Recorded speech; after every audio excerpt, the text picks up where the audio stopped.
ہماری یہ قرآن class number 174 کی اسٹوڈیو ریکارڈنگ ہونے جا رہی ہے۔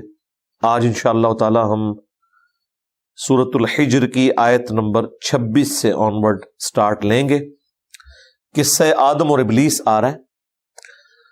قرآن حکیم میں 4 مقامات جہاں پہ تفصیل کے ساتھ یہ بیان ہوا، ان میں سے ایک یہ مقام ہے۔ ویسے تو قصہ آدم اور ابلیس 7 جگہ پہ بیان ہوا ہے قرآن حکیم میں، اور اس کے علاوہ بھی تھوڑا بہت ذکر موجود ہے مختلف صورتوں کے اندر، لیکن جو ٹاپ آف لسٹ ہے وہ سورہ الاعراف ہے، اس کے بعد سورۃ الحجر اور پھر سورہ صاد۔ باقی صورتوں میں اتنی تفصیل کے ساتھ نہیں آیا۔ کچھ الفاظ ایسے ہیں جو صرف اس صورت کے اندر آئے ہیں، کچھ چیزیں بھی اس حوالے سے ایکسپلور میں انشاءاللہ کروں گا آج کی گفتگو کے اندر۔ اعوذ باللہ من الشیطان الرجیم، بسم اللہ الرحمن الرحیم۔ وَلَقَدْ خَلَقْنَا الْإِنسَانَ مِنْ صَلْصَالٍ مِّنْ حَمَإٍ مَّسْنُونٍ، اور بے شک ہم نے انسان کو پیدا کیا کھنکھناتی ہوئی مٹی سے جو پہلے سیاہ بدبودار گارا تھی، یعنی سیاہ گارا جب وہ خشک ہو جائے اور کھنکھنانے والی آواز اس میں سے نکلے، اس سے انسان کو پیدا کیا گیا۔ وَالْجَانَّ خَلَقْنَاهُ مِن قَبْلُ مِن نَارِ السَّمُومِ، اور جنات کو ہم نے پیدا کیا انسانوں سے پہلے ایسی آگ سے جس میں دھواں نہیں ہے۔ آگ کی فلیم کا جو اوپر والا پورشن ہے انسین، اس آگ کی لپٹ سے جنات کو پیدا کیا گیا، اسی لیے جنات نظر بھی نہیں آتے، اور انسانوں سے پہلے ان کو پیدا کیا گیا۔ یہ 2 باتیں اس سے پتہ چل گئی۔ اسی کو سپورٹیو ایک حدیث ہے صحیح مسلم میں، نبی صلی اللہ علیہ وآلہ وسلم نے فرمایا کہ اللہ تعالیٰ نے انسان کو مٹی سے، جنات کو آگ سے، اور فرشتوں کو نور سے پیدا کیا۔ فرشتوں کا نور سے پیدا ہونا، یہاں نور سے مراد نور مخلوق ہے، اللہ کے لیے بھی آیا اللہ نور السماوات والارض۔ اللہ کا جو نور ہے، جو اس کا حجاب ہے، وہ بھی نور ہے، اللہ بھی نور ہے جیسا کہ اس کی شان کے لائق ہے۔ وہ نور مخلوق کا نور نہیں ہے، بلکہ وہ خالق کا نور ہے۔ الفاظ ایک جیسے ہیں، اس کی وجہ سے بعض اوقات لوگوں کے دماغ میں اس طرح کی بات آ جاتی ہے۔ وہ تو الفاظ کا چناؤ تو لٹریچر کی زبان میں سمجھانے کے لیے۔ اللہ کا ہاتھ، اللہ کی آنکھیں، یہ سارے قرآن میں الفاظ ہیں، لیکن یہ سمجھانے کے لیے، ان کی کیفیت ہمیں نہیں پتا۔ لیس کمثلہ شیء وہو السمیع البصیر، اللہ کی مثل کوئی شے نہیں ہو سکتی، اور وہی سننے والا اور دیکھنے والا ہے۔ وَإِذْ قَالَ رَبُّكَ لِلْمَلَائِكَةِ، اور یاد کرو وہ وقت جب تمہارے رب نے فرشتوں سے فرمایا، انی خالق بشرا من صلصال من حمأ مسنون، بے شک میں تخلیق کرنے والا ہوں بشر کو، انسان کو، ایسی کھنکھناتی ہوئی مٹی سے جو پہلے بدبودار سیاہ گارا تھی۔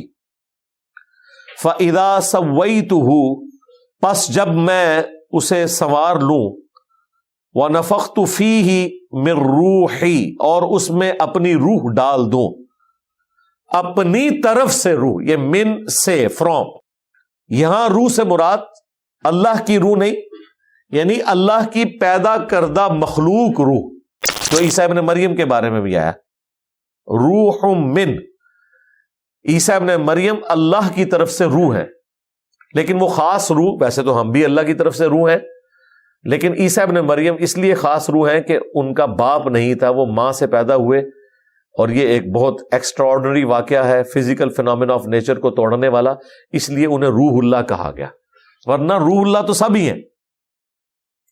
یہاں دیکھ لیں آدم علیہ السلام کے بارے میں بھی آیا، وَنَفَخْتُ فِيهِ مِن رُوحِي، اپنی طرف سے اس میں جب میں روح پھونک دوں، فَقَعُوا لَهُ سَاجِدِينَ، تو پھر تم سب کے سب سجدے میں گر پڑنا۔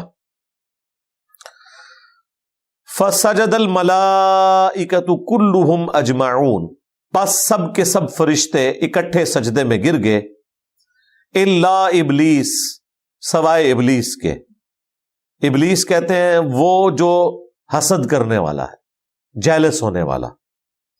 ابا، اس نے انکار کیا، ان یکون مع الساجدین، کہ وہ سجدہ کرنے والوں میں شامل ہو، وہ انکاری ہو گیا۔ اچھا، اب بڑی حیران کن بات ہے جو اکثر ملحدین کی طرف سے بھی اٹھائی گئی قرآن حکیم کے حوالے سے۔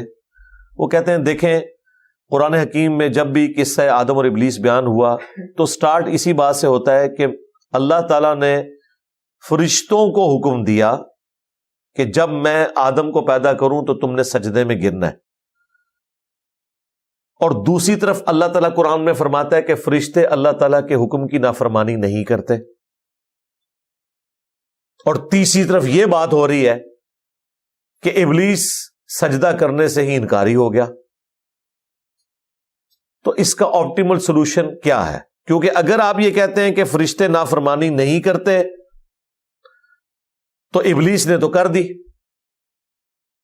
اور اگر آپ کہتے ہیں کہ ابلیس کو حکم ہوا تھا اس اعتبار سے، یعنی یہ وہ اٹھاتے ہیں کہ ابلیس کو بھی حکم تھا، فرشتوں میں وہ شامل ہو گیا اس اعتبار سے کہ اللہ تعالیٰ نے فرشتوں کو حکم دیا، تو یہ الٹیمیٹ نتیجہ ہے کہ ابلیس بھی ایک فرشتہ تھا، کیونکہ ذکر یہ ہوا ہے کہ اللہ نے فرشتوں کو حکم دیا، تو اس میں امپلائڈ ہے کہ ابلیس فرشتہ ہے۔ تو اگر وہ فرشتہ ہے تو پھر اس نے انکار کیوں کیا؟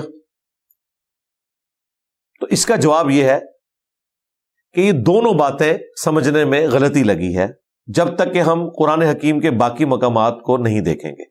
نمبر 1، یقیناً ابلیس کو بھی حکم تھا۔ وہ کہتے ہیں اگر وہ جن تھا تو اسے تو حکم ہی نہیں ہے، کیونکہ اس میں تو ہے کہ فرشتوں کو حکم دیا۔ حکم میں وہ شامل ہے کیونکہ عربی میں تغلیب کا قاعدہ استعمال ہوتا ہے۔ ایک کلاس میں اگر 50 میل اسٹوڈنٹ ہیں اور ایک فیمیل ہے، اور کلاس ریپریزنٹیٹو کہتا ہے نا بوائز اسٹینڈ اپ، تو اس کا یہ مطلب نہیں ہے کہ لڑکی نے کھڑا نہیں ہونا، تغلیب کا قاعدہ استعمال ہوتا ہے۔ اور پورے قرآن میں آپ دیکھیں اکثر جو باتیں ہیں وہ مردوں کے سیغوں میں بیان ہوئی ہیں، عورتوں کے لیے بھی وہ حکم ہے۔ تو یہاں پہ بھی اگرچہ حکم فرشتوں کو تھا، لیکن شیطان جو جن تھا وہ بھی فرشتوں کے حکم میں اس اعتبار سے داخل تھا کہ وہ ان کی کمیونٹی میں اٹھتا بیٹھتا تھا، لیکن نافرمانی اس نے اس لیے کی کہ وہ فرشتہ نہیں تھا بلکہ جن تھا۔ اس کا ثبوت سورۃ الکہف میں آیا، کان من الجن ففسق عن امر ربی، وہ جنوں میں سے تھا اس لیے اس نے اپنے رب کی نافرمانی کی۔ قرآن میں ایک مقام ہے جہاں پہ یہ ذکر آیا ہے کہ چونکہ وہ جنوں میں سے تھا اس لیے نافرمان ہوا، باقی آپ 6 جگہ پڑھ دیکھیں آپ کو نہیں پتا چلے گا۔ ملحدین کا مقدمہ آپ کو مضبوط نظر آئے گا، کیونکہ سورۃ البقرہ میں آیا فرشتوں کو حکم ہوا سجدہ کرو، سارے گر پڑے سوائے ابلیس کے۔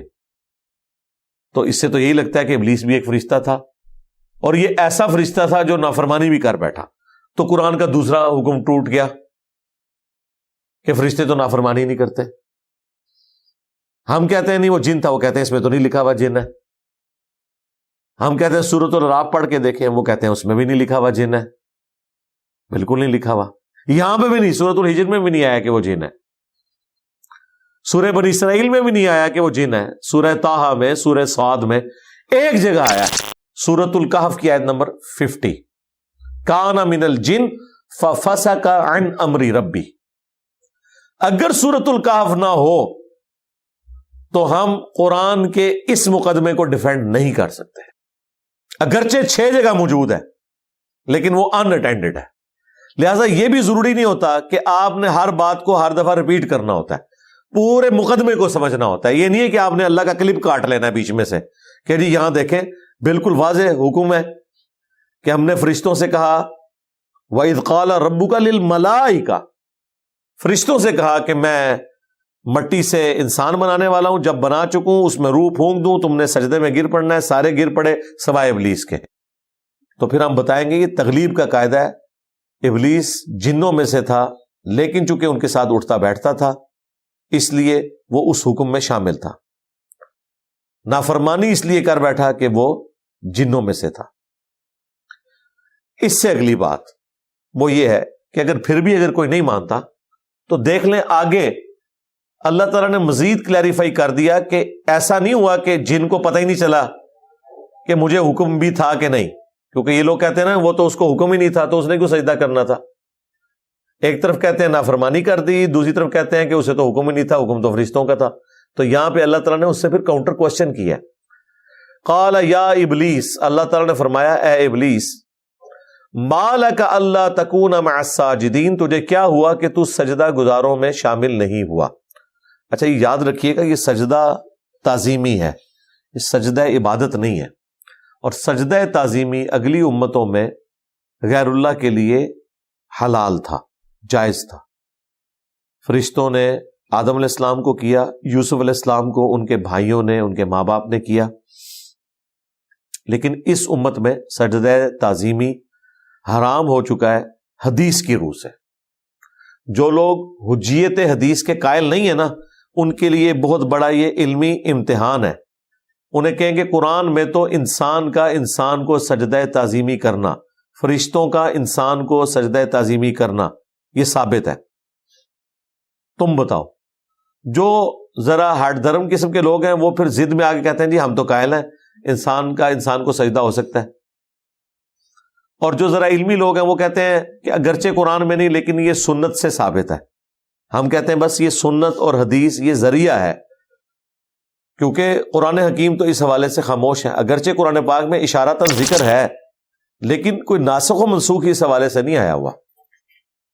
قرآن حکیم میں ذکر ہے کہ سجدہ کرو اس ذات کو جس نے سورج اور چاند کو پیدا کیا، سورج اور چاند کو سجدہ نہ کرو۔ اس سے آپ زیادہ زیادہ یہ ثابت کر سکتے ہیں کہ سورج اور چاند کو سجدہ نہیں کرنا، لیکن خود یہ والا سجدہ تو رپورٹ ہوا ہے، اور دوسرا وہ تو مکی صورت میں ہے، یہ تو مدنی صورتوں میں آیا ہوا ہے۔ ناسخ و منسوخ والے چکر میں بھی یہ والی چیز کا کیا کریں گے آپ؟ الٹیمیٹلی آپ کو یہ ماننا پڑے گا کہ سنت کے بغیر قرآن حکیم کی جو تفسیر والا معاملہ ہے وہ آپ نہیں کر سکتے۔ سنت کو ماننا قرآن کو ہی ماننا ہے، جس میں سجدہ تعظیمی کی حرمت شامل ہے، جو ابو داؤد میں، ابن ماجہ میں آئی کہ اگر میں سجدہ جائز سمجھتا تو بیویوں سے کہتا کہ اپنے خامدوں کو سجدہ کرے اس حق کے سبب جو اللہ تعالیٰ نے ان کو دیا ہے۔ تو یہ سجدہ تعظیمی تھا جو اس امت میں حرام ہو چکا ہے، اگلی امتوں میں جائز تھا، اس لیے کوئی اس کی پلی نہیں لے سکتا کہ وہ کوئی شخص اپنے پیر کے آگے جھکے اور کہے کہ جی وہ فرشتوں نے بھی تو آدم علیہ السلام کو سجدہ کیا تھا۔ اس امت میں یہ سجدہ تعظیمی حرام ہو چکا ہوا ہے۔ قال لم اکن لاسجد لبشر خلقته من صلصال من حمأ مسنون۔ اب دیکھیں جب اللہ تعالیٰ نے اس سے پوچھا کہ کس چیز نے تجھے منع کیا کہ تو سجدہ گزاروں میں شامل نہیں ہوا، تو اب اس نے یہ نہیں کہا کہ مجھے تو حکم ہی نہیں تھا، میں تو جن ہوں اور آپ نے تو فرشتوں کو کہا تھا، اسے پتا تھا مجھے حکم ہے، لہذا وہ سوال تو ان کا ختم ہو گیا جو یہ اعتراض کرتے تھے قرآن پہ۔ تو وہ کہنے لگا کہ میں کبھی اس کو سجدہ نہیں کروں گا جو بشر ہے جسے تو نے پیدا کیا کھنکھناتی ہوئی مٹی سے، جو پہلے بدبودار سیاہ گارا تھی۔ بس یہاں پہ تو صرف اتنا ذکر ہے، لیکن باقی جگہوں پہ سورۃ الاعراف میں، سورہ صاد میں یہ ذکر آیا کہ میں اس سے بہتر ہوں، تو نے مجھے آگ سے پیدا کیا اور اسے مٹی سے۔ اب یہ جملہ یہاں پہ مسنگ ہے، دیکھیں نا، یہ جملہ اگر آپ یہاں ہوتا تو ہمیں پوری بات سمجھ آتی، لیکن وہ جملہ دوسری جگہ ہے، لہذا یہاں سے بھی کلپ کاٹا جا سکتا تھا، لیکن کلپ نہیں کر سکتا کیونکہ دوسری صورت کے اندر موجود ہے کہ یہ بات اس طریقے سے پیچز میں جڑتی ہے۔ اس حوالے سے جو اللہ تعالیٰ نے میرے اوپر ایک حق واضح کیا، ٹروتھ ریویل کیا، وہ یہ کہ جو لوگ یہ اعتراض کرتے ہیں نا کہ صحابہ کرام جب احادیث روایت کرتے ہیں، بخاری میں کچھ حصہ ملتا ہے، کچھ مسلم میں ملتا ہے، کچھ ابو داؤد سے آپ اٹھاتے ہیں، ایک صحابی حدیث کو کسی اور طریقے سے بیان کرتا ہے، دوسرا کسی اور طریقے سے بیان کرتا ہے، لہذا اتھینٹسٹی ہی حدیث کی ختم ہو جاتی ہے، الفاظ ہی نہیں ملتے جلتے. ہم کہتے ہیں بالمفہوم، اور اگر آپ پوری گفتگو کو سم اپ کریں تو ایک پکچر آپ کے سامنے آ جاتی ہے. وہ کہتے ہیں نہیں، یہ راویوں کے الفاظ کے اختلاف کیوں ہے؟ نبی علیہ السلام کی تو ایک مجلس تھی، تو الفاظ ایک جیسے ہونے چاہیے تھے. لاجیکلی تو وزن ہے. تو مجھے بتائیں، یہ قصہ آدم اور ابلیس بھی تو ایک ہی دفعہ ہوا ہے نا. یہ تو نہیں ہے کہ اللہ تعالیٰ کی اور ابلیس کی کئی دفعہ گفتگو ہوئی ہے. تو اس میں بھی لاجیکلی 7 دفعہ اگر قصہ آدم اور ابلیس آیا، 7 دفعہ 100% ایک ہی الفاظ ہونے چاہیے تھے، لیکن ایسا نہیں ہے. صورتوں کے وزن میں ان الفاظ کو بٹھایا گیا ہے. الفاظ بھی مختلف ہیں، مفہوم ایک ہے، لیکن اس میں بھی جو نیٹی گریٹیز ہے نا، وہ کسی ایک صورت سے آپ اٹھا ہی نہیں سکتے. مثلا اس میں مسنگ ہے، اس میں تو صرف اتنا ہے کہ میں اس کو سجدہ نہیں کروں گا جس کو تو نے مٹی سے بنایا.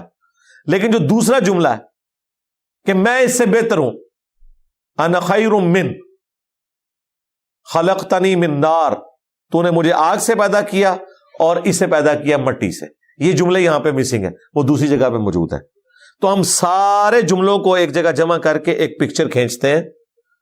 تو اگر قرآن میں یہ ہو رہا ہے جو باللفظ محفوظ ہے، تو احادیث میں اگر اس طرح الفاظ کا اختلاف آئے تو وہ بھی ہم نے اسے ٹوٹیلٹی میں دیکھنا ہے. تو یہ آپ نے ایک اینٹی وینم تیار رکھنا ہے منکرین حدیث کے لیے. جب کبھی وہ کہنا کہ جی یہ تو بخاری میں یہ الفاظ تھے، مسلم میں یہ آئے، لہٰذا یہ جو ہے حدیث ڈاؤٹ فل ہو گئی ہے، 2 مختلف راوی 2 مختلف انداز میں بیان کر رہے ہیں، تو انہیں کہیں قصہ آدم اور ابلیس بھی 7 دفعہ آیا ہے، مختلف الفاظ میں بیان ہوا ہے. وہاں تو آیا سورۃ الاعراف میں آگ سے پیدا کیا، وَخَلَقْتَهُ مِن طِين، اور اسے مٹی سے پیدا کیا. یہاں تو 3 ذکر ہی نہیں ہے.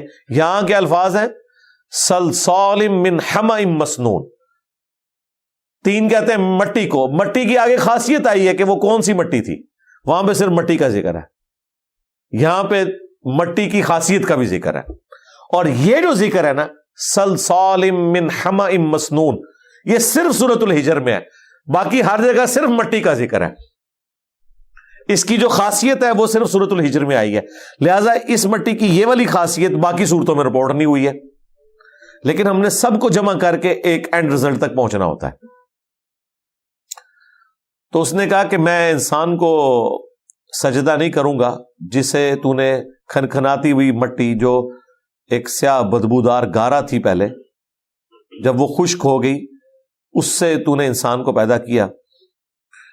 یعنی اس نے اپنے گناہ کی جسٹیفیکیشن بھی دے دی، اپنی نافرمانی کی جسٹیفیکیشن بھی دی بجائے معافی مانگنے کے. قال فاخرج منها، اللہ تعالیٰ نے آگے سے کوئی علمی جواب دینے کی ضرورت نہیں ضروری سمجھی، ورنہ جواب دیا جا سکتا تھا کہ مٹی میں تو ایک بے قدر بیج بویا جائے، وہ 6 ارب گنا بڑا درخت بن جاتا ہے، اور آگ میں جو چیز بھی آپ ڈالتے ہیں وہ راکھ ہو جاتی ہے. مٹی تو غریب نواز ہے، اتنی سی چیز کو اتنا بنا دیتی ہے، اور آگ جو ہے وہ اتنی بڑی چیز کو راکھ بنا دیتی ہے. اسے صرف آگ کی یہ خوبی نظر آئی کہ آگ اوپر اٹھتی ہے اور مٹی نیچے ہوتی ہے.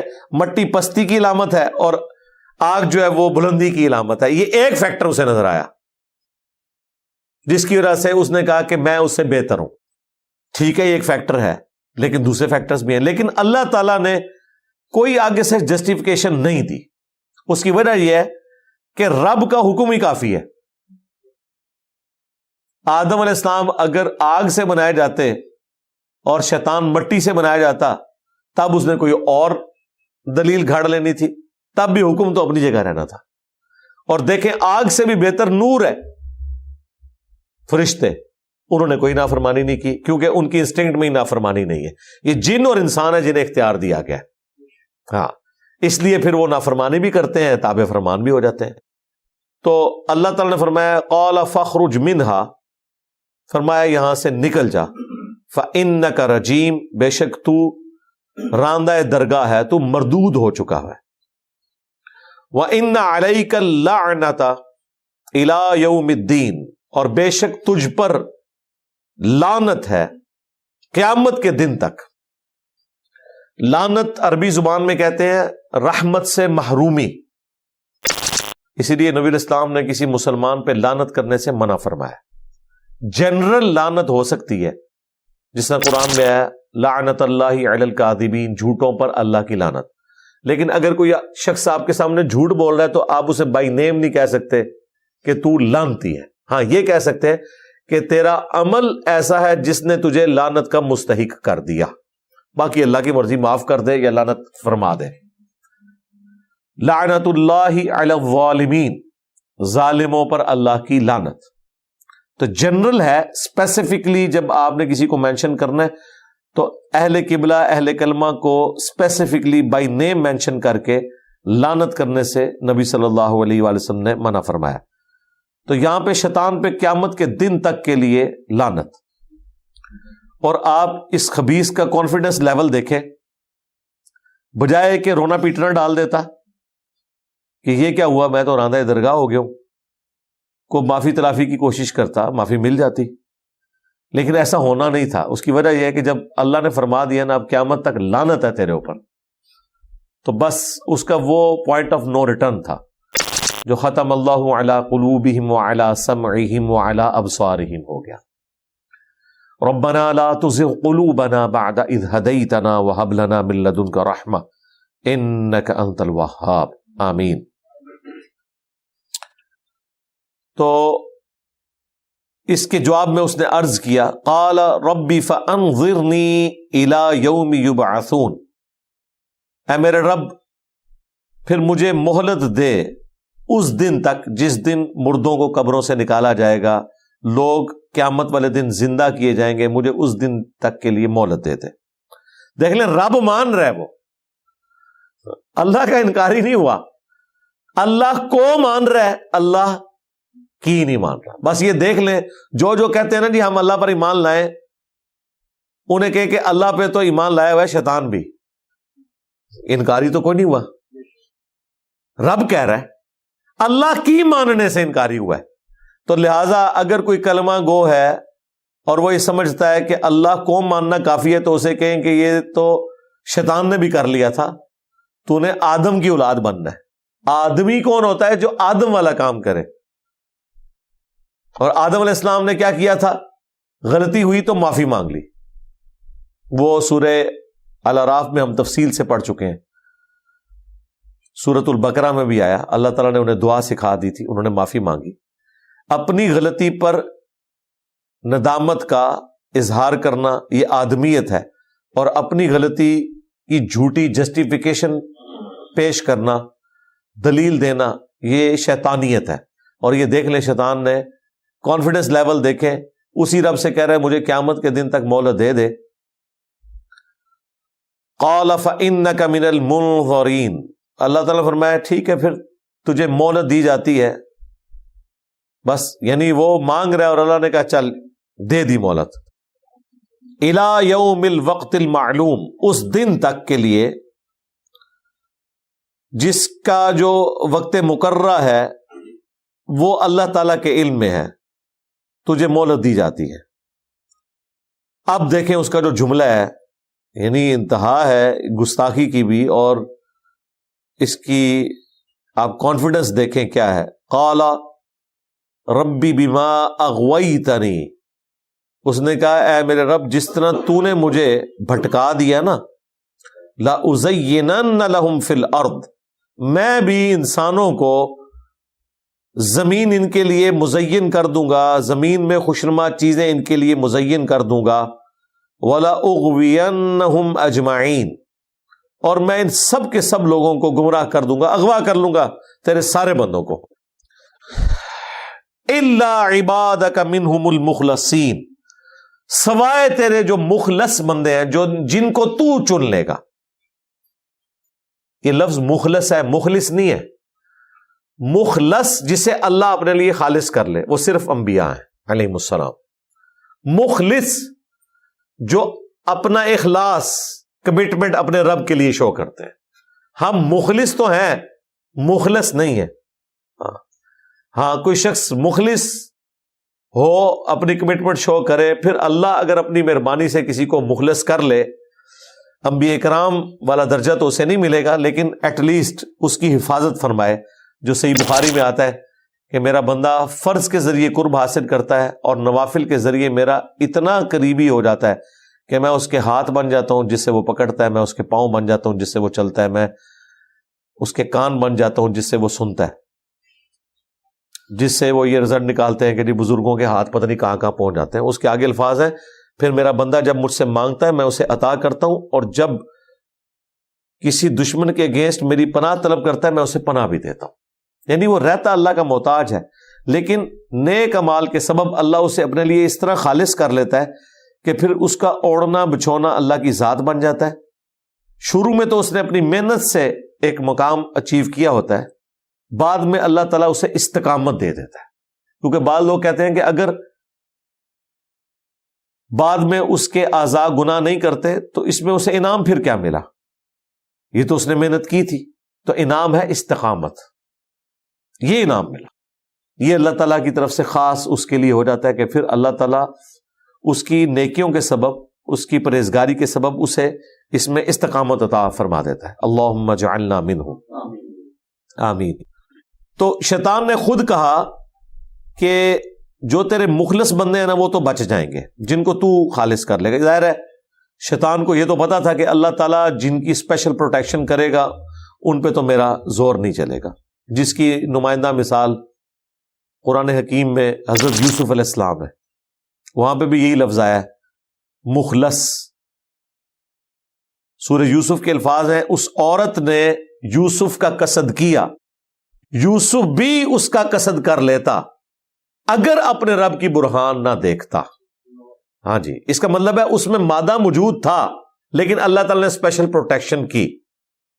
کیا اللہ تعالیٰ نے حضرت یوسف کو دکھایا؟ وہ اللہ کا اور یوسف علیہ السلام کا معاملہ ہے، بہرحال کوئی ایسی نشانی دکھائی جس کی وجہ سے وہ رک گئے، اور پھر ساتھ آیا وہ ہمارے مخلص بندے تھے، ہم نے ان کو اپنے لیے چن لیا ہوا تھا۔ تو انبیاء کرام کی خوبی یہ ہے کہ اگرچہ ان میں مادہ تو موجود ہوتا ہے برائی کی طرف مائل ہونے کا، لیکن اللہ کے خوف کی وجہ سے وہ رک جاتے ہیں۔ فرشتے برائی کی طرف مائل ہی نہیں ہو سکتے، ان میں وہ اٹریکشن ہے ہی نہیں ہے گناہ کی۔ انسان اور جن دو مخلوقات ہیں، فَأَلْهَمَهَا فُجُورَهَا وَتَقْوَاهَا، اسی لیے ان دونوں کو 31 ٹائمز اکٹھا مخاطب کیا گیا۔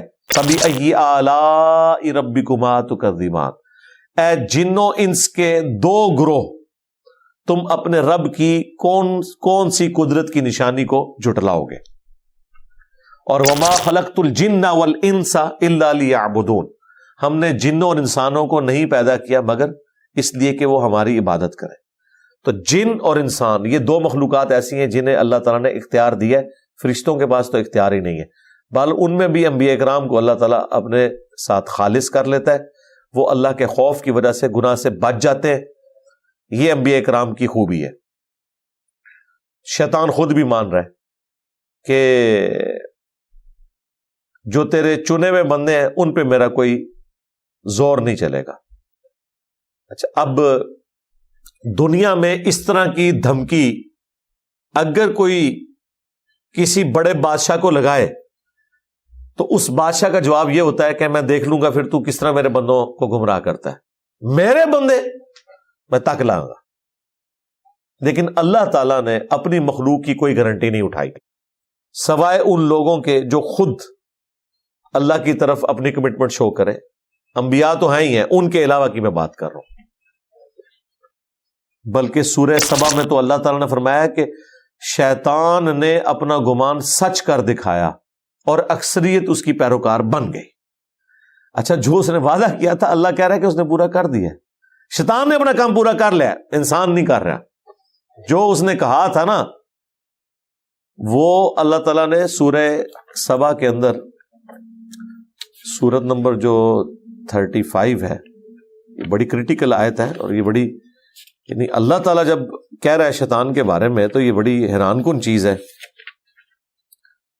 کہ اس نے جو دعویٰ کیا تھا اللہ تعالیٰ کہہ رہا ہے کہ اس کے دعوے کو اس نے سچا کر دکھایا ہے۔ سورہ سبا آیت نمبر 20، وَلَقَدْ صَدَّقَ عَلَيْهِمْ إِبْلِيسُ ظَنَّهُ، اور بے شک سچ کر دکھایا ان ناشکروں پر ابلیس نے اپنا گمان۔ فَاتَّبَعُوهُ إِلَّا فَرِيقًا مِّنَ الْمُؤْمِنِينَ، پس وہ سب کے سب اس کے تابع فرمان ہو گئے سوائے مومنین کے ایک گروہ کے. یہاں مومنین سے مراد ادر دین انبیاء ہیں. انبیاء تو اللہ نے خود ہی مخلص کر لیے تھے. باقی جو لوگ جن کے چانسز تھے کہ وہ یا تو نبیوں کی پیروی کرتے یا شیطان کی, تو اللہ تعالیٰ ہمارا اکثریت جو ہے نا وہ اس کی پیروی کرنا شروع ہوگی. یہ سورہ سبا میں آیا. اور اس سے اگلی سورت جو ہے سورہ فاطر, سورت نمبر 35 سورہ فاطر, اس کے سٹارٹ میں اللہ تعالیٰ نے فرمایا ان الشیطان لکم عدو, بے شک شیطان تمہارا کھلا دشمن ہے. فاتخذوہ عدوا, بے شک پس تم اسے بھی دشمن سمجھو. یعنی اس نے تو تمہیں دشمن اپنا سمجھ لیا ہے, یعنی ہم تو ویسے ہی تختہ مشق بن گئے ہیں نا, تو اس نے تو دشمنی کر لی ہمارے ساتھ. اچھا, بڑی حیران کن بات ہے, وہ کہہ رہے کہ اے اللہ تو نے مجھے گمراہ کیا, اس کا بدلہ میں ان سے لوں گا, ان سب کو گمراہ کر دوں گا سوائے جن کو تو چن لے گا. اللہ نے کیسے گمراہ کر دیا؟ اللہ تو ہدایت اور گمراہی کا راستہ دکھاتا ہے, گمراہ نہیں کرتا جب تک کہ کوئی شخص خود گمراہ نہ ہو. اس میں ایک باریک سا نقطہ ہے, وہ یہ کہنا چاہ رہا تھا کہ تو نے مجھے اس امتحان میں جو ڈالا ہے نا, کہ تو نے انسان کو سجدہ کرنے کا مجھے کہہ دیا, گویا تو نے میرے لیے ایسے اسباب پیدا کر دیے کہ میری تو اپنی ایک اکڑ ہے, میں تو سینئر ہوں, میں اس جونیئر کے آگے کیوں جھکوں. یہ اصل میں وہ کہہ رہا تھا کہ میں اتنا سینئر, اتنے عرصے سے عبادت کر رہا, اس کو ابھی تو نے بنایا ہے اور بنایا بھی مٹی سے ہے, اور مجھے یہ کہہ رہا ہے کہ میں اس کے آگے جھک جاؤں, تو لہذا تو نے مجھے گمراہ کیا ہے, میری سینئرٹی کا خیال ہی نہیں رکھا, ایک جونیئر کے آگے مجھے جھکا دیا ہے. وہ اصل میں یہ کہہ رہا تھا کہ تو نے مجھے گمراہ کیا ہے, یعنی تو نے مجھے اس امتحان میں ڈالا, تجھے پتا تھا کہ بھی میں تو سینئر ہوں, میں تو نہیں اس طرح جھکوں گا. ٹھیک ہے, سینئر بندے میں تو اپنا ایک تکبر ہوتا ہے, جب تک کہ وہ تابع فرمان نہ ہو جائے اپنے رب کا. تو اس نے کہا تو نے مجھے گمراہ کیا ہے, یہ اسباب تو نے پیدا کیے, نہ تو اس امتحان میں مجھے ڈالتا تو نہ میں ناکام ہوتا. تو یہ اس نے اپنے گناہ کا عذر پیش کیا جو بالکل غلط تھا. اس کی وجہ یہ ہے کہ رب کا حکم ہے, اس کے آگے تو پھر کسی کی نہیں چلنی چاہیے. اگر رب مانا ہے پھر حکم آپ نے ماننا ہے, پھر آپ نے ڈسپلن کو فالو کرنا ہے.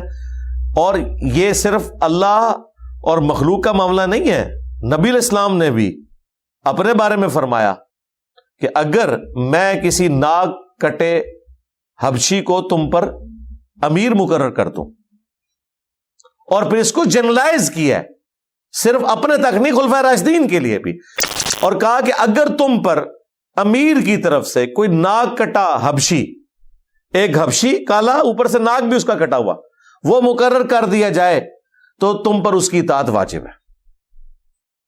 ایگو توڑی ہے نا, اور یہ نبی اسلام نے اپنی زندگی میں کی ہے.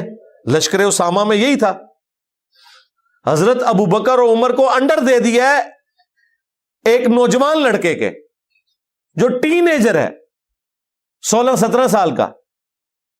اب ظاہر کس کی جرت ہے آگے حضور سے بات کرے, کبھی کسی کو بھیجتے ہیں کبھی کسی کو بھیجتے ہیں.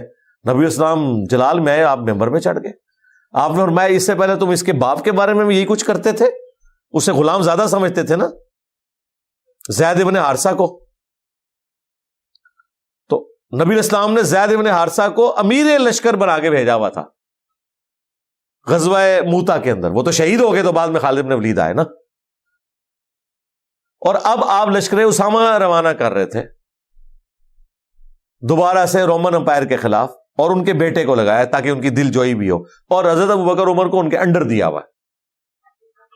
تو نبی الاسلام اس طرح کے معاملات اس لیے کرتے تھے تاکہ اس بت پرستی کو توڑا جائے. اس طریقے سے بخاری مسلم میں آتا ہے, حضرت عمر بن عاص کہتے ہیں مجھے نبی الاسلام نے ایک جہادی مہم کے اوپر روانہ کیا اور امیر مجھے بنایا. حضرت ابوبکر عمر ہمارے ساتھ تھے, تو مجھے گمان ہوا کہ شاید میں کوئی بڑا محبوب ہو گیا ہوں. تو میں نے کہا یا رسول اللہ بتائیں آپ کو لوگوں میں سب سے بڑھ کر محبوب کون ہے؟ فرمایا عائشہ. کہا نہیں یا رسول اللہ میں مردوں میں پوچھ رہا تھا. کہا کہ عائشہ کا باپ. پوچھا اس کے بعد کہا عمر. پھر کہتے ہیں میں پوچھتا گیا, پھر میں خاموش ہی ہو گیا کیونکہ میرا نام نہیں آیا تھا. تو یہ رہا کہ نام ذکر ہی نہ ہو, حالانکہ امیر ان کو بنایا ہوا تھا. تو یہ ضروری نہیں ہوتا کہ کوئی افضل شخص ہے وہی امیر بنے، کوئی دوسرا شخص بھی، کوئی جونیئر بھی سینئر کے اوپر آ سکتا ہے، اور اس میں کسی سینئر کو برا نہیں منانا چاہیے۔ تو یہ شیطان کی جو یہ بات تھی نا کہ تو نے مجھے گمراہ کیا ہے، کیونکہ تو نے مجھے یہ حکم ہی ایسا دیا جو مطلب میرا تو ایک اپنا ایک لیول ہے، میں ان کے آگے جھکوں، تو اس لیے تو نے مجھے گمراہ کیا ہے، تو اب میں اس کا بدلہ اتاروں گا اور یہ جتنے جونیئرز ہیں ان کو گمراہ کر دوں گا، ٹھیک ہے، کیونکہ میں سینئر تھا تو میں تو ہوا ہوں گمراہ ان کے پیچھے، اب میں نے کوئی جونیئر بھی نہیں چھوڑنا، ان ساروں کو تیرا نافرمان بناؤں گا، الا عبادک منہم المخلصین، سوائے جو تیرے چنے ہوئے بندے ہیں۔ تو اللہ تعالیٰ نے اس کے جواب میں یہ جو دھمکی تھی نا، اس دھمکی کو اللہ تعالیٰ نے ریبٹل نہیں کیا کہ میں دیکھتا ہوں کس طرح تو میرے بندوں کو ہاتھ لگاتا ہے۔ اللہ نے کہا قال ھذا صراط علی مستقیم، اللہ تعالیٰ نے فرمایا یہ ہے میرا راستہ جو میری طرف آتا ہے، سیدھا راستہ، یہ تو میں نے راستہ واضح کر دیا۔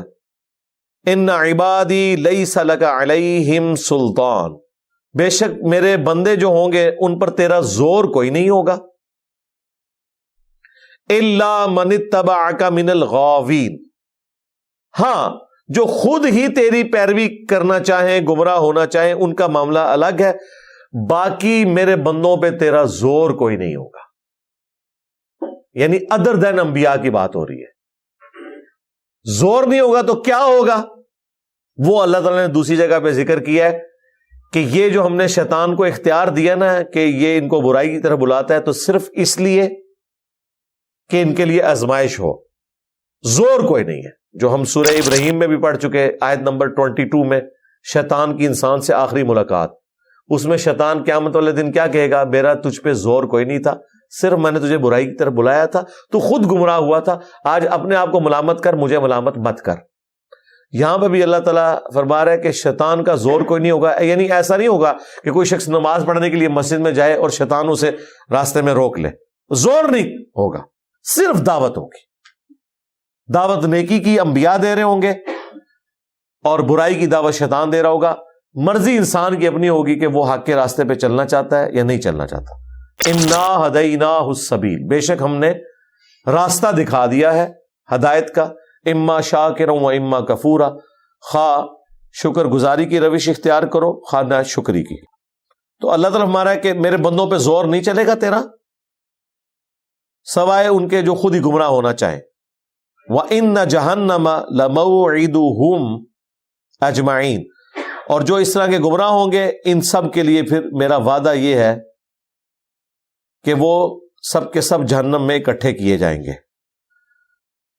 اللہم اجرنا من النار، یہاں پر بجائے اس کے کہ اللہ تعالیٰ نے کہا کہ شیطان تو کر کے دیکھ میں پھر حفاظت کیسے کرتا ہوں اپنے بندوں کی، کوئی گارنٹی نہیں لی، کیونکہ اگر گارنٹی لے لیتا تو امتحان ہی ختم ہو جاتا۔ جنت ہے اس لیے کہ اس امتحان سے آپ نے گزرنا ہے، لیکن بیلنس کیا ہے۔ صحیح مسلم میں حدیث ہے، ہر انسان کے ساتھ ایک فرشتہ اور ایک جن شیطان اٹیچ ہے، فرشتہ اسے اچھائی کی طرف بلاتا ہے اور شیطان اسے برائی کی طرف۔ ایک صحابی نے جرت کر کے پوچھ لیا، یا رسول اللہ آپ کے ساتھ بھی؟ فرمایا ہاں میرے ساتھ بھی تھا، لیکن اللہ نے اسے مطیع کر دیا، میرے ساتھ جو شیطان اٹیچ ہے وہ اب تابع فرمان ہے، وہ مسلم ہے، وہ مجھے اچھائی کی طرف ہی بلاتا ہے۔ نبی الاسلام کے علاوہ کسی بھی شخص کے لیے یہ گارنٹی نہیں، باقی اللہ تعالیٰ کسی کو ایک پروٹوکول دے اس کی محنت کے سبب تو وہ گناہوں سے محفوظ ہو جائے، لیکن جو عصمت والا معاملہ ہے وہ صرف انبیاء کے ساتھ خاص ہے۔ تو ایسے لوگوں کا ٹھکانہ ہوگا پھر جہنم، لہا سبعۃ ابواب، جس کے ہے 7 دروازے۔ لے جی قرآن کا یہ مقام کلیئر کر رہا ہے کہ جہنم کے 7 دروازے ہیں، جنت کے 8 دروازے ہیں، اس کا ذکر آیا ہے بخاری اور مسلم کے اندر کہ جنت کے 8 دروازے ہیں، باقاعدہ ان کے نام آئے ہیں، اور صحیح مسلم میں تو بڑی مشہور حدیث ہے کہ جو وضو کے بعد ایک دفعہ پڑھ لے اشہد ان لا الہ الا اللہ وحدہ لا شریک لہ واشہد ان محمدا عبدہ ورسولہ، تو جنت کے 8 دروازے اس کے لیے کھول دیے جاتے ہیں، جس دروازے سے چاہے وہ داخل ہو، یعنی ایک پروٹوکول کے طور پر۔ یہاں جہنم کے 7 دروازوں کا ذکر آ گیا. لِكُلِّ بَابٍ مِّنْهُمْ جُزْءٌ مَقْسُوم، اور ہر دروازے کے لیے اس کا حصہ مقرر ہے. اسی طریقے سے جنت کے دروازوں کے بارے میں بھی آیا ہے بخاری مسلم میں کہ ایک دروازہ خاص ان لوگوں کے لیے ہے جو روزہ رکھنے والے ہیں، ایک دروازہ خاص ان لوگوں کے لیے ہے جو اللہ کا ذکر کثرت سے کرنے والے ہیں، ایک دروازہ خاص ان لوگوں کے لیے ہے جو صرف اللہ کے لیے ایک دوسرے سے محبت کرتے ہیں.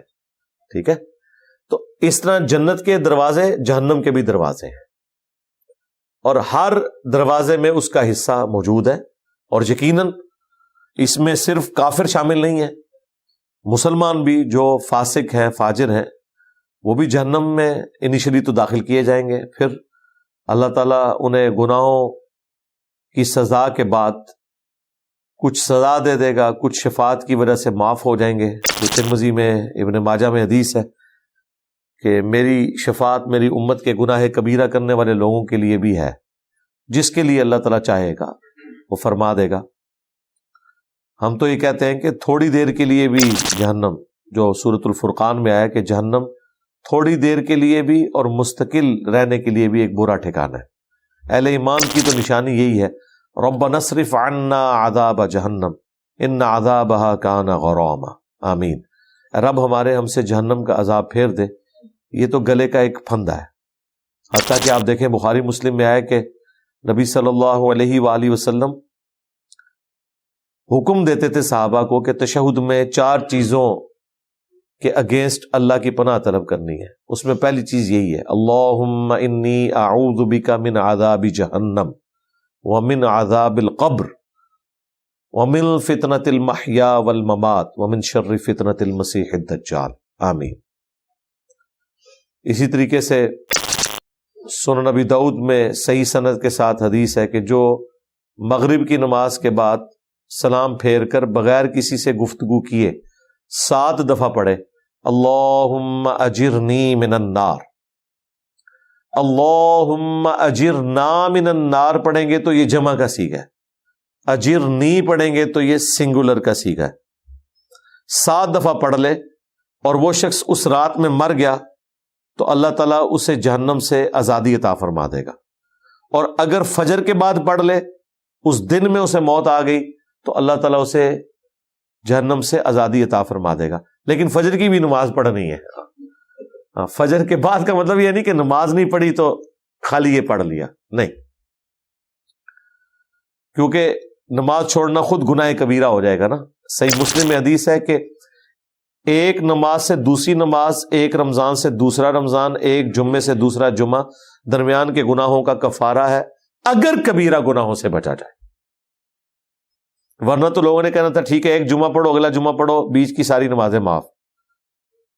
کہا اگر کبیرہ گناہوں سے بچا جائے. تو کبیرہ گناہ جو ہے نماز چھوڑنے سے بڑا کون سا ہو سکتا ہے جو ایمان اور کفر میں فرق ہے. وَأَقِيمُوا الصَّلَاةَ وَلَا تَكُونُوا مِنَ الْمُشْرِكِينَ، نماز کو قائم کرنا، مشرک نہ ہو جانا، قرآن کی آیت ہے. اور صحیح مسلم کی حدیث بندے کے کفر اور ایمان، شرک اور اسلام میں فرق نماز ہے. اب یہ اہل جہنم کا جو ذکر ہوا، اس کے بعد جنتیوں کا ساتھ ہی ذکر ہے. ان المتقین فی جنات وعیون، بے شک جو متقی اللہ سے ڈرنے والے لوگ، پرہیزگار لوگ، وہ باغات میں اور چشموں میں آباد ہوں گے. باغات جن میں چشمے بہتے ہوں گے. ادخلوها بسلام آمنین، اور انہیں اللہ کی طرف سے حکم ہوگا کہ داخل ہو جاؤ ان جنتوں میں سلامتی کے ساتھ، امن کے ساتھ، بغیر کسی خوف کے.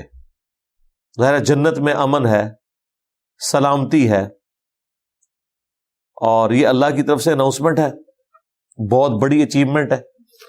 یہ سمجھ لیں فائنل آپ رزلٹ کارڈ آپ کے حوالے ہو رہا ہے، اور اس کے بعد آپ کو ایک وہ جگہ الاٹ کی جا رہی ہے ہمیشہ کے لیے جہاں پہ اب امن ہی امن ہے. یہ آیت مبارکہ مسجد نبوی شریف کے دروازوں کے باہر بھی آپ نے دیکھی ہوگی لکھی ہوئی، یہی آیت کا حصہ ہے. ادخلوها بسلام آمنین. ظاہر ہے مسجد نبوی بھی ایک امن کی جگہ ہے، حرم ہے، بلکہ اعلیٰ حضرت کا تو دماغ کسی اور طرف گیا. جنت میں آ کے نار میں جاتا نہیں کوئی. وہ کہتے ہیں کہ یہ جو ریاض الجنہ ہے نا، تو یہ تو جنت کا ٹکڑا ہے، اور میں ریاض الجنہ میں پہنچ چکا ہوں. تو اے اللہ تیرا یہ وعدہ ہے کہ جو جنت میں ایک دفعہ آ جائے نا، وہ پھر جہنم میں نہیں جائے گا.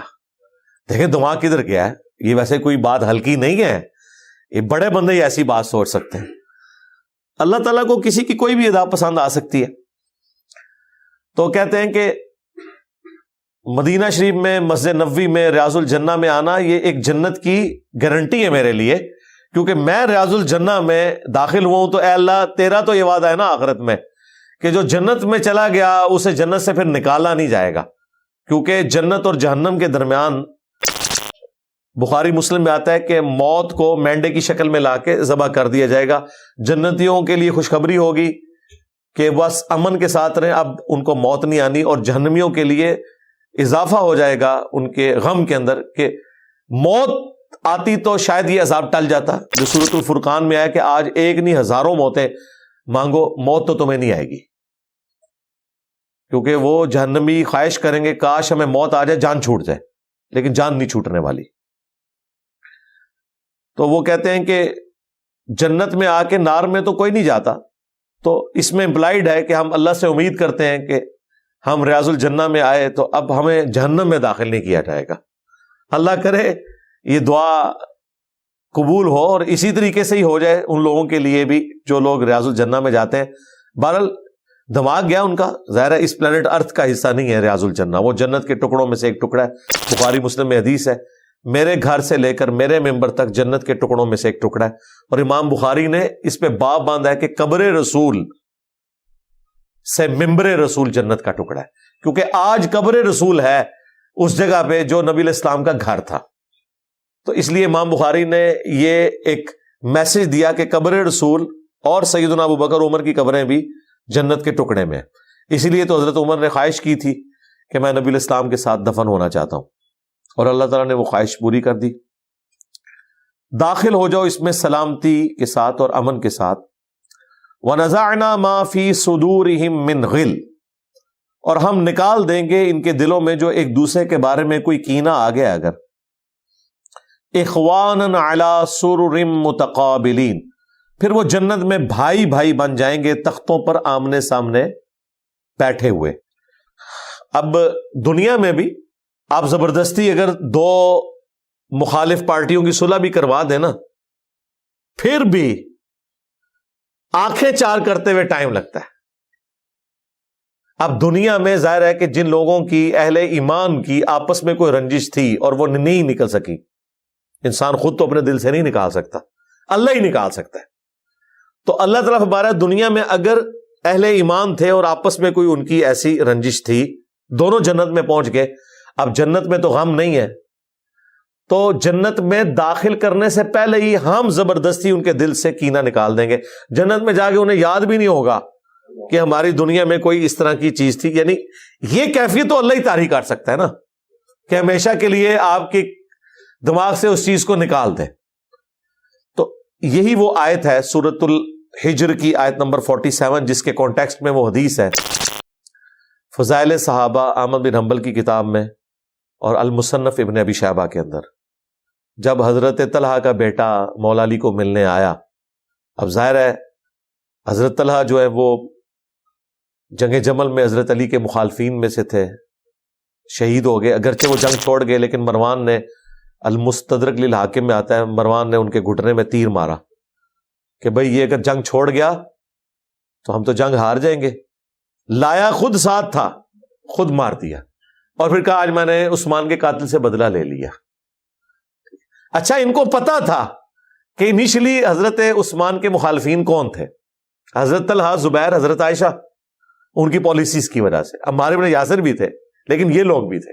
لیکن یہ حیران کن بات ہے کہ بعد میں حضرت علی کے خلاف جو خروج ہوا اس میں ان لوگوں نے شروع میں تو بیعت کی، بعد میں مکے چلے گئے، وہاں سے حضرت عائشہ کو بھی اپنے ساتھ لے آئے، اور بعد میں حضرت عائشہ پھر روتی نہیں، حوض پہ جو کتے بھونکے، وہ تفصیلی حدیث مسند احمد میں موجود ہے۔ بہرحال مولا علی نے جب حضرت طلحہ کے بیٹے کو دیکھا تو دل جوئی فرمائی اس کی، اور کہا میں اللہ سے امید کرتا ہوں کہ یہ سورہ الحجر کی جو آیت ہے وَنَزَعْنَا مَا فِي صُدُورِهِم مِّن غِلٍّ، یہ میرے عثمان بن عفان، طلحہ اور زبیر کے بارے میں ہے کہ اگر ہمارے دل میں ایک دوسرے کے بارے میں کوئی ایسی بات آ گئی ہے، اللہ تعالیٰ ہمارے دلوں سے اس کو نکال دے گا، اور قیامت والے دن ہم آمنے سامنے ہوں گے۔ یہ اس بات کا ثبوت ہے کہ حضرت علی رضی اللہ تعالیٰ عنہ حضرت طلحہ اور زبیر کو جنتی مانتے تھے۔ یہ تو حضرت طلحہ کے بارے میں ہے، ان کا جب بیٹا آیا تو یہاں تو حضرت طلحہ، زبیر، حضرت عثمان تینوں کا ذکر کیا۔ حضرت زبیر کے بارے میں تو الگ سے وہ حاکم کے اندر حدیث موجود ہے کہ جب ابن جرموز نے آ کے بتایا کہ میں نے قتل کر دیا ہے، تو مولا علی نے کہا کہ صفیہ کے بیٹے کے قاتل کو جہنم کی بشارت دے دو، کیونکہ میں نے حضور سے سنا تھا کہ ہر نبی کا کوئی حواری ہوتا ہے اور میرا حواری زبیر ہے۔ تو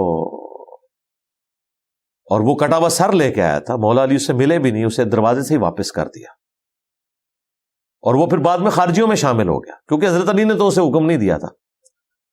تو یہ آیت مبارکہ حضرت علی نے فٹ کی حضرت عثمان، طلحہ اور زبیر کے اوپر، یہ بتانے کے لیے کہ اگرچہ ہماری آپس میں ناچاکیاں رہیں اور ظاہر مرتے دم تک رہیں، حضرت طلحہ زبیر جنگ تو چھوڑ گئے تھے، لیکن اس سے زیادہ کرنے کی ضرورت تھی کہ وہ حضرت علی کے ہاتھ مضبوط کرتے۔ صرف جنگ چھوڑنا کافی نہیں تھا، جب امام حق کو پہچان لیا تھا تو پھر امام حق کا ساتھ دینا چاہیے تھا۔ اس وجہ سے شیعہ جو ہیں وہ ابھی تک اس معاملے میں ان کے بارے میں سخت رویہ اڈاپٹ کرتے ہیں۔ ہم کہتے ہیں آپ کی 50% بات درست ہے، امام وقت کا ساتھ دینا چاہیے تھا، لیکن دوسری طرف دیکھو دونوں کو شہادت سے گزرنا پڑا، اور شہادت سے بڑی کوئی تکلیف نہیں ہو سکتی جو انسان کی غلطیوں کا کفارہ بنے، تو یقیناً بن گئی۔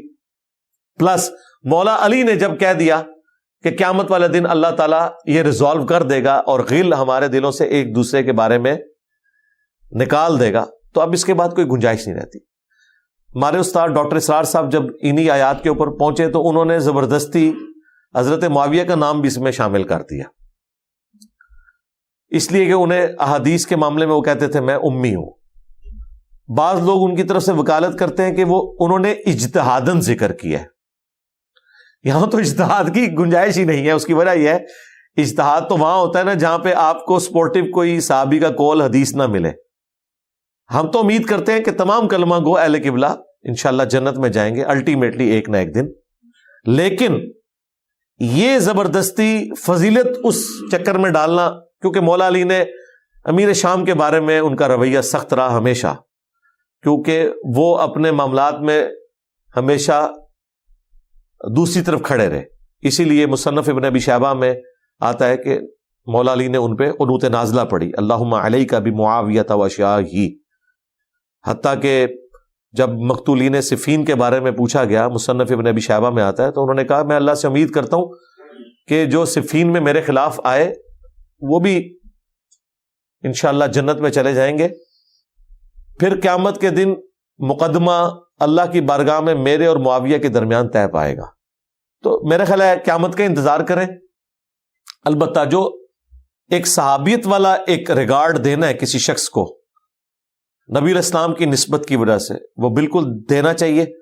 رافضیوں میں اور اہل سنت میں یہی فرق ہے کہ رافضی حضرت معاویہ رضی اللہ تعالیٰ عنہ کی غلطیاں ہائی لائٹ کرنے کے بعد ان کی تکفیر کرتے ہیں، ان پہ منافقت کا فتویٰ لگاتے ہیں، جبکہ اہل سنت کا موقف یہ ہے کہ ہم رافضیوں والا کام نہیں کریں گے اور نہ ناسبیوں والا کریں گے کہ جو اہل صفین ہیں ان کا جھوٹا دفاع کریں، خصوصاً حضرت معاویہ کا۔ ہم کہتے ہیں ان سے یہ مس مینج ہوا مسئلہ، لیکن ان کی صحابیت کا احترام ہوگا۔ حضرت علی حق پہ تھے، ان کو غلطی لگی، اور ہم اللہ سے امید کرتے ہیں کہ اللہ تعالیٰ ان کی صحابیت کی برکت سے ان کی غلطیوں سے درگزر فرمائے۔ ہم پازیٹیو سائڈ کے اوپر کھڑے ہوتے ہیں، نہ ہم رافضی ہیں اور نہ ہم ناصبی ہیں۔ بہرحال اللہ تعالیٰ فرما رہا ہے کہ یہ آمنے سامنے تختوں پر بیٹھے ہوں گے، لا یمسہم فیہا نصب وما ہم منہا بمخرجین، اور پھر وہاں جنت میں نہ انہیں کوئی تکلیف پہنچے گی اور نہ ہی وہ اس جنت سے نکالے جائیں گے۔ اللہم اجعلنا منہم، آمین۔ اللہم انا نسألک جنت الفردوس مع النبیین والصدیقین والشہداء والصالحین، آمین۔ سبحانک اللہم وبحمدک، اشہد ان لا الہ الا انت، استغفرک واتوب الیک، وما علینا الا البلاغ المبین۔ جزاکم اللہ خیرا، آمین۔